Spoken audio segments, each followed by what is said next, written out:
I got a toothache. What do you suggest that I should do? Come on, quickly tell me, what would you do if you were me and if you got a toothache? Would you go to the dentist? I need your advice over this. But are you looking for words to advise me?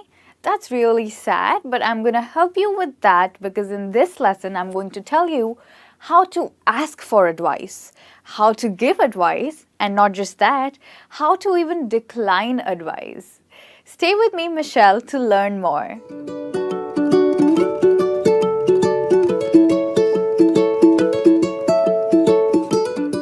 So the first thing that we are going to look at in this lesson is the different forms of the word advice.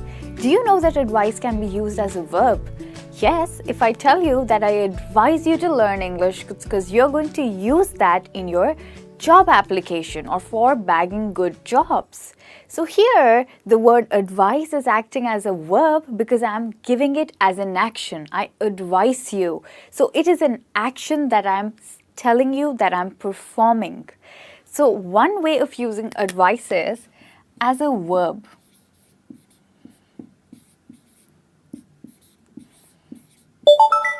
When you use the phrase I advise you.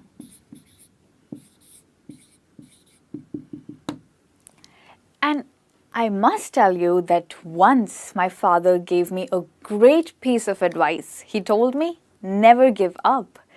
When I use the phrase a great piece of advice, here the word advice changes its form.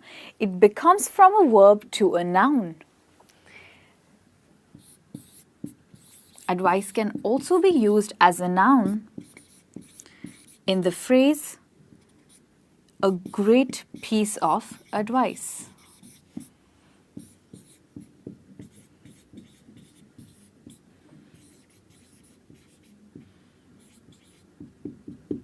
Some two common expressions that you can use to talk about advice is should or ought to. So if I say that you ought to admit your mistake, does that sound a bit rude? Yes, that talks about a moral obligation or something that is morally correct. So if I ask you to accept your mistake, that means that it's a moral obligation. But if I say children shouldn't be allowed to watch too much TV, this one is an advice, but the first one was a moral obligation. So should is one way of using or expressing advice. Now let's quickly look at the phrases that we have on the board. So I asked you a question in the beginning of the lesson. I said I've got a toothache. What do you suggest I do? This is one way to ask for advice. And it's a very general question.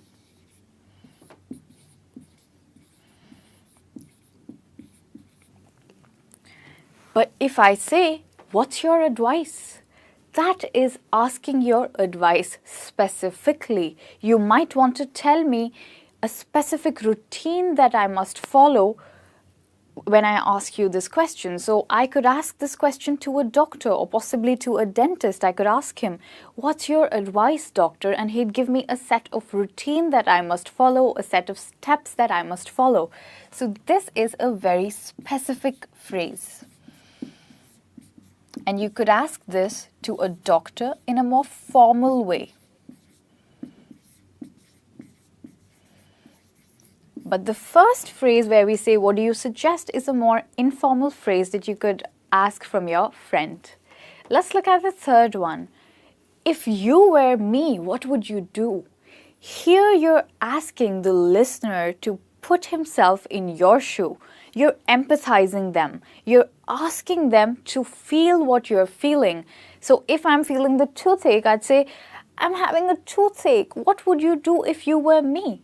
So here I'm asking you to experience my pain. So I'm empathizing. I'm asking for empathy. Asking for empathy.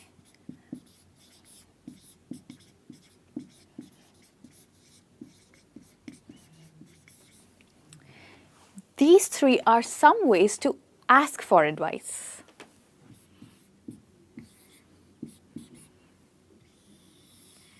Let's look at the fourth phrase. Why don't you see the dentist? Am I asking for advice or am I giving advice here? Yes, with this phrase, we have moved on from asking advice to giving advice. So if somebody asks you a question, I have a toothache, what do you suggest? You could reply, why don't you see the dentist? That's a general answer to a more general question.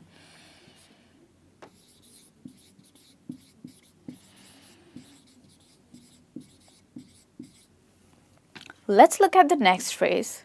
If you take my advice. So which of these questions do you think this phrase answers the best? According to me, it answers the second question best. What's your advice?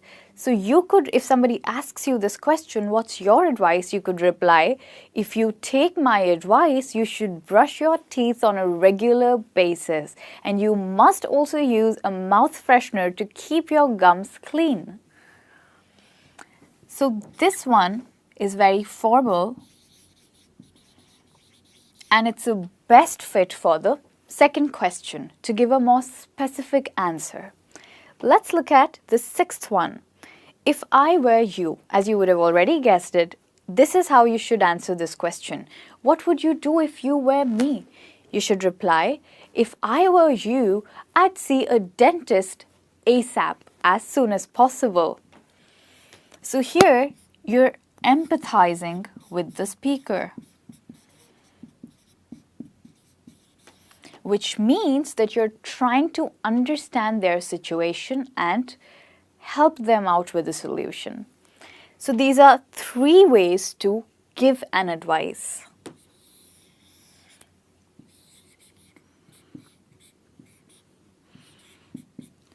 Now let's look at these 2 phrases. I wish I could help.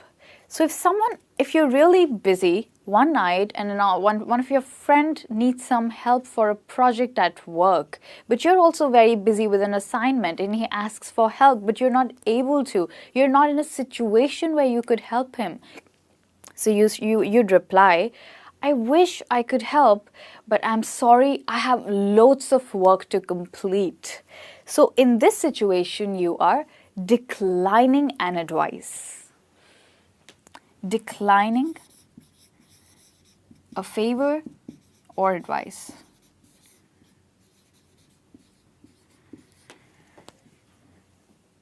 Let's look at the next phrase. I'm afraid I don't know. So this phrase can be used in a situation where you are scared to answer the question. Maybe you're too confused or you cannot give a specific answer. So let's say that your cousin is asking you for a career advice. She says that she wants to be a guitarist and she wants to join professional training for that instead of graduate school. So what do you think is the suggestion? What would you suggest her? If you're not in a situation to suggest her, then you could say, I'm afraid I don't know. When you can't suggest anything,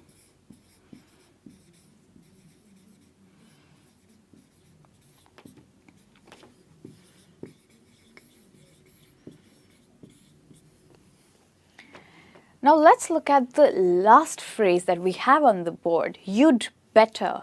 What do you think this contraction stands for? Does it stand for you had better? Or does it stand for you would better? The interesting fact is it can stand for both of them. If you're talking about a past situation, so let's say that you had invited some guests at home and you turned up late and your wife ended up hosting your guests. So the moment you reach home, she'd say, you'd better not come late. So here she's talking about a past situation that cannot be changed. You had better for a past situation. You would. You can use this phrase to talk about a future situation. You could say, you'd better obey your parents. So here you're asking someone to obey their parents in the future. So you can use you had for a suggestion in the past, but you cannot change the situation. And you would use you would for a situation in the future or for an advice in the future.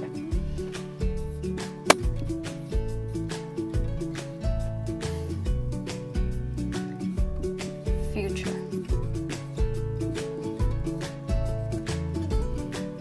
So these are different expressions to ask advice, to give advice, and also to decline advice.